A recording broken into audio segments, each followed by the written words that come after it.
mga bata, ako nga pala ang inyong guro, Ginang Hana. At ngayon ay tatalakayin natin ang laman ng isang pamayanan. Ngayon, ano nga ba ang pamayanan? Una, nais kong sabihin sa inyo na ang pamayanan ay ito ang bawat isa sa atin ay kabilang sa isang pamayanan. Tayo ay nakatira sa isang barangay at ang barangay ang pinakamaliit na unit ng pamahalaan. Ngayon naman, ito ay binubuo ng iba't ibang bahagi na kinabibilangan ito ng mga tao na kung tawagin ay mamamayan. Sila ay mula sa iba't ibang pamilya na nakatira rito. Ngayon ay talakayin naman natin ang tinatawag nilang mamamayan. Una, ang pamilya. Ang pamilya naman ang pinakamaliit na unit ng pamayanan. Iba't iba rin ang uri ng pamumuhay ng mga ito. Karaniwang naaayon sa kanila ang kapiligiran, kinagisnan at kinamulatan. Pangalawa, ito ang iba't ibang bahagi ng pamayanan. Tirahan. Nakikita natin na ang ating tirahan ay ito ang ating tinatirhan o kung saan tayo ay umuwi at uuwian pa lamang.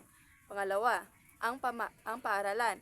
Ito ay isang bahagi ng tirahan na tinatawag natin na pangalawang tirahan, na kung saan ay andon ang teacher natin at tinatawag natin itong pangalawang magulang.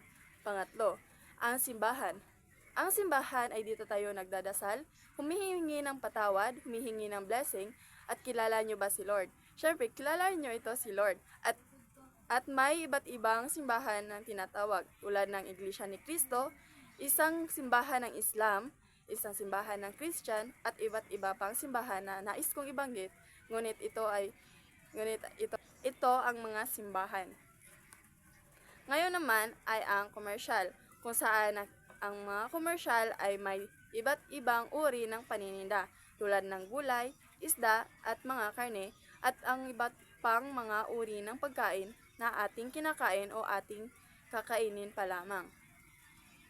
Ngayon naman, dumako tayo sa Pook Libangan, kung saan ay naglalaro ang mga bata katulad ng aking kapatid. Ito ay libangan na kung saan ay hindi boring, libangan kung saan ay nais nating libangin ang ating sarili o tinatawag nilang anduin.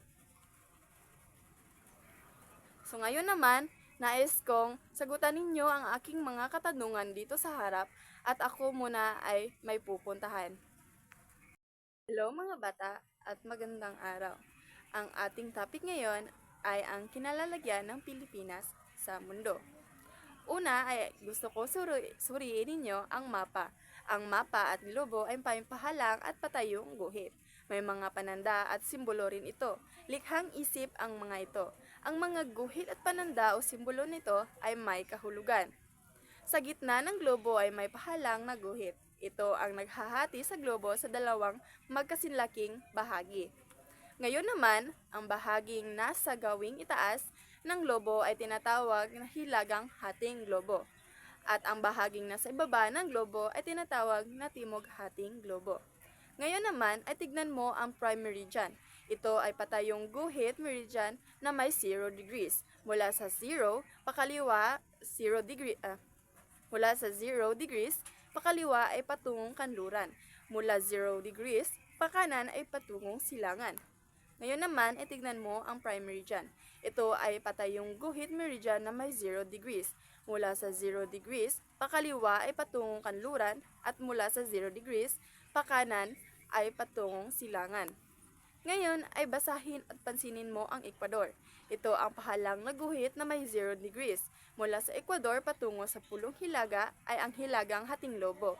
Mula sa Ecuador patungo sa pulong timog ay ang timog hating globo. Ngayon naman ay nais kong tignan ninyo ang mga hating globo. Meron tayong polong hilaga sa itaas, sa ibaba naman ay polong timog, sa ating kanan ay may salitang hilagang hating globo, likasyon na Pilipinas, at timog hating globo. Ngayon, ang degree. Ang degree ang ginagamit na pangsukat ng layo ng isang lugar sa Ecuador. Ang Ecuador ay nasa 0 degree.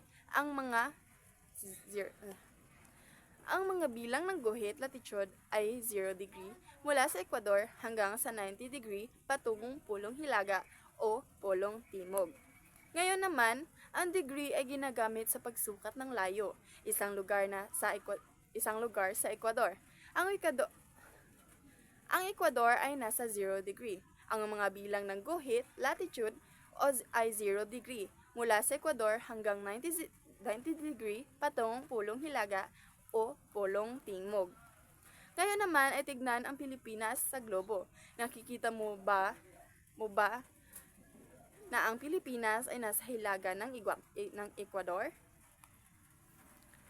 Yan ay tiyak na lokasyon nito ay nasa pagitan ng 4 degrees 23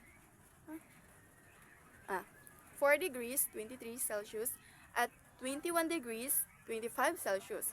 Hilagang latitude ay at sa pamagitan ng 116 degrees at 127 degrees sa silangang longitude. Ngayon ay may mga guhit sa globo na nagmumula naman sa pulong hilaga patungong pulong timog. Nagtatagpo ang mga guhit na ito sa dalawang pulo. Ito ang mga guhit longitude. Sinusukat sa degree ang layo ng mga guhit longitude sa isa't isa. Ngayon ay ang longitude ay may 0 degrees ay tinatawag na prime meridian. Ang mga guhit longitude ay ginagamit sa isang lugar pasilangan o pakanluran mula sa prime meridian. Nasa silangang longitude ang mga lugar na nasa silangan ng prime meridian. Nasa kanlurang longitude naman ang mga lugar na nasa kanluran ng prime meridian. Ngayon naman ang grid. Ang grid ay nabubuo kung pagsasamahin ang mga guhit latitude at guhit longitude sa mapa ng mundo o globo. Ngayon naman, may naintindihan ba kayo? Magaling. Ngayon ay nais kong sagutan ninyo ang aking katanungan na nasa harap at nais ko na sa aking pagbalik ay tapos na kayo. Hello mga bata, ako ay nagbabalik. Ngayon, tapos na ba kayo sa aking binigay na mga katanungan? Magaling. Ngayon ay nais kong ipasa ninyo ang mga papel at